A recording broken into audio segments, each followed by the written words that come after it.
Alam nyo ba, guys, na si Argus ay dati palang tao? Oo, tama ang narinig nyo, isa siyang normal na tao noon.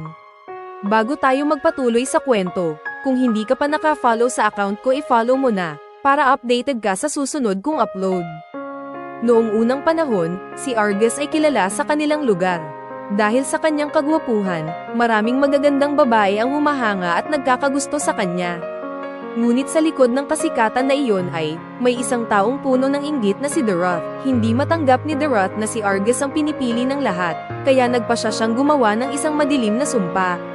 Isang sumpang unti-unting kumain sa katawan at kaluluwa ni Argus. Dahil dito, ang dati niyang magandang mukha ay nawasak, kaya napilitan siyang magsuot ng maskara upang itago ang kanyang anyo.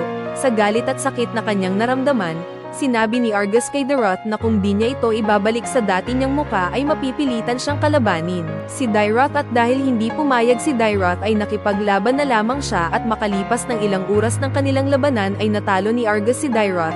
Dahil napatay niya si Doroth ay wala nang makakapagpabalik sa muka ni Argus. At alam niyo ba guys na si Argus ay mas naging iba ang muka, ito na siya ngayon.